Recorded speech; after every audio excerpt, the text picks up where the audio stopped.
નમસ્કાર. ચાલો આજે આપણે એક એવી અદ્ભુત વનસ્પતિની વાત કરીએ જે માત્ર એક છોડ નથી, પણ આયુર્વેદમાં એનું સ્થાન તો જાણે કોઈ દેવી જેવું છે.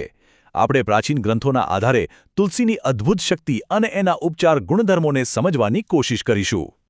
આપણી આ સફરની શરૂઆત થાય છે સદીઓ જૂના ગ્રંથોથી, જેમ કે ચરક સંહિતા. આ કોઈ સામાન્ય પુસ્તકો નથી, આ તો આયુર્વેદના પાયાના પથ્થર છે. અને એમાં તુલસીની શક્તિ વિશે જે વર્ણન છે ને, એ ખરેખર અદ્ભુત છે. તો આ શક્તિશાળી ઔષધિ, આ હીલર છે શું ખરેખર? ચાલો એને જરા નજીકથી ઓળખીએ, એના મૂળભૂત સ્વભાવને જાણીએ.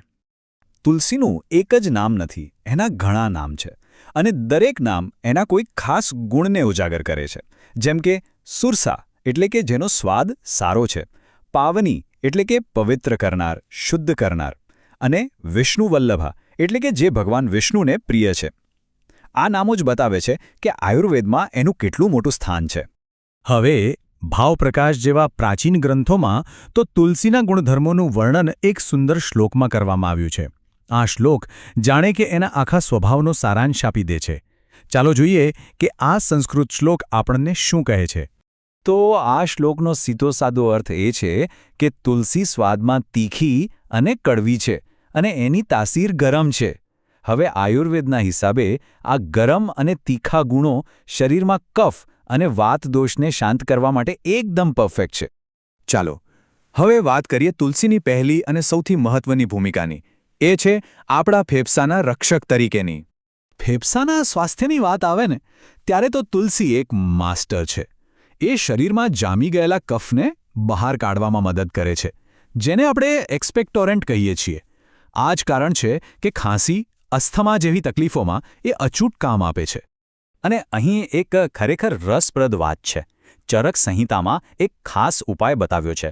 જો કફને કારણે ખાંસી થઈ હોય તો કાળી તુલસીના પાનનો રસ કાઢીને એને મધ સાથે મિક્સ કરીને લેવાનો. જુઓ કેટલું સરળ અને છતાં કેટલું અસરકારક છે આ પ્રાચીન જ્ઞાન.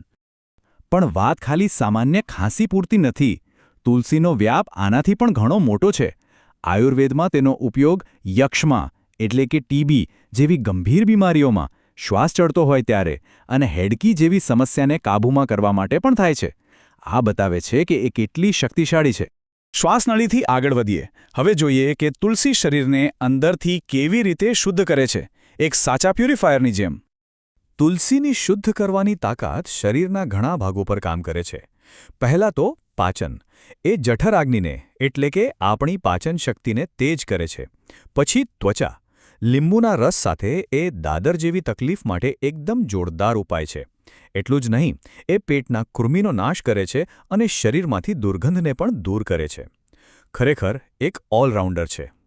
અને એની શુદ્ધિકરણની એક બીજી પણ ખાસ રીત છે.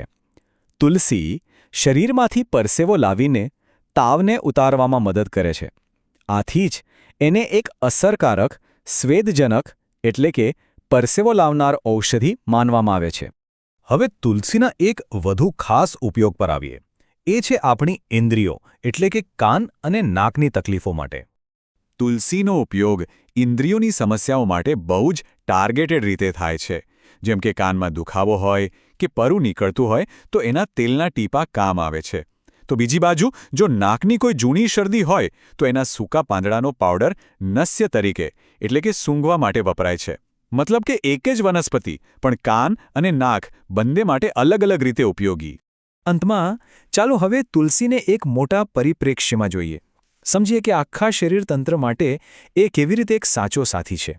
તો આટલી બધી વાતો પરથી એક વાત તો સાફ છે. તુલસી એ ખાલી એક જડીબુટ્ટી નથી, પણ જાણે કે એક આખું ઔષધાલય છે. સામાન્ય ઘરગથ્થુ ઉપચારથી લઈને આયુર્વેદની જટિલ દવાઓ બનાવવા સુધી એની ભૂમિકા ખરેખર બહુ મોટી છે. એના કેટલાક ઉપયોગો તો સાવ અલગ જ છે. દાખલા તરીકે એના બીજ પેશાબ ઓછો આવવાની સમસ્યામાં મદદ કરે છે. પછી આયુર્વેદિક રસશાસ્ત્રમાં અભ્રક ભસ્મ જેવી શક્તિશાળી દવાઓ બનાવતી વખતે ખનિજોને શુદ્ધ કરવા માટે તુલસીના રસનો ઉપયોગ થાય છે. અને સૌથી મોટી વાત, એ આખા શરીરતંત્રને શુદ્ધ કરવાની ક્ષમતા માટે ઓળખાય છે. તો અંતે એક સવાલ વિચારવા જેવો છે. આજના સમયમાં જ્યારે આપણે બધા કુદરતી ઉપચારો અને સોલ્યુશન્સ શોધી રહ્યા છીએ, ત્યારે તુલસી જેવી આ પ્રાચીન શુદ્ધિકર્તા પાસેથી આપણે હજી કેટલું બધું શીખી શકીએ છીએ. આ જ્ઞાન આજે પણ એટલું જ પ્રાસંગિક છે, ખરું ને?